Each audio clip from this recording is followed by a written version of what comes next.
நாகதோஷம் போக்கும் திருச்செங்கோடு அர்த்தநாரீஸ்வரர் திருக்கோவில். திருச்செங்கோடு அர்த்தநாரீஸ்வரர் கோவில் திருஞான சம்பந்தரால் தேவார பாடல் பெற்ற கொங்கு நாட்டு சிவத்தலமாகும். தேவார பதியங்களில் கொடிமாடச் செங்குன்றார் என்ற பாடல் பெற்ற சிவத்தலம் தற்போது திருச்செங்கோடு என்று கூறப்படுகிறது.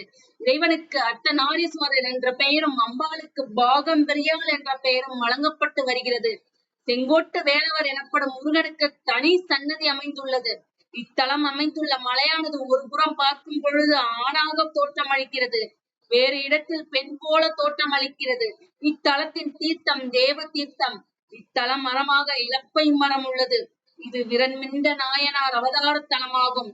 அர்த்தநாரீஸ்வரர் மாதுருபாகர் என்று அழைக்கப்படும் இத்தல மூலவர் சுமார் 6 அடி உயரம் உள்ள ஒளிப்படாத சுயம்பு திருமேனியாக பாதி ஆணாகவும் பாதி பெண்ணாகவும் மேற்கு நோக்கி காட்சியளிக்கிறார். தலையில் ஜடா மகுடம் தரித்து பூர்ண சந்திரன் சூடி கழுத்தில் ருத்ராட்சம் காளி அணிந்து கையில் தண்டாயுதம் வைத்திருக்கிறார். அம்பிகையின் அம்சமாக உள்ள இடது பாக காலில் கொலுசு உள்ளது. சிவன் சக்தி சேர்ந்த வடிவம் என்பதால் வலதுபுறம் வேட்டியும் இடதுபுறம் சேலையும் அணிவிக்கிறார்கள். மூலவரின் காலடியில் இருக்கும் தேவ தீர்த்தம் எக்காலத்திலும் வற்றாமல் சுரந்து கொண்டே இருக்கும். மூலவரை தரிசிக்க வருபவர்களுக்கு இந்த தீர்த்தம் வழங்கப்படுகிறது.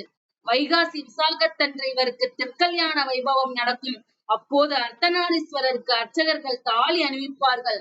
அம்பிகையே தனியே இல்லாததால் இம்மலையை பௌர்ணமி நாளில் வலம் வந்தால் கைலாயத்தையும் வைகுண்டத்தையும் வலம் வந்த பலன் கிடைக்கும். கணவன் மனைவி ஒற்றுமையுடன் வாழ இக்கோயிலில் கேதார கௌரி விரதம் புரட்டாசி வளர்பிறை அஷ்டமி திதியில் ஆரம்பித்து 21ஆம் நாள் கடைபிடிக்கப்படுகிறது. 60 அடி நீளத்தில் 5 தலை நாகத்தின் சிலை கோயில் படிக்கட்டு அருகில் உள்ளது. நாகதோஷம், ராகுதோஷம், காலசர்ப்ப தோஷம், கலத்திர தோஷத்தால் பாதிக்கப்பட்டவர்கள் இங்கு வழிபாடு செய்கின்றனர்.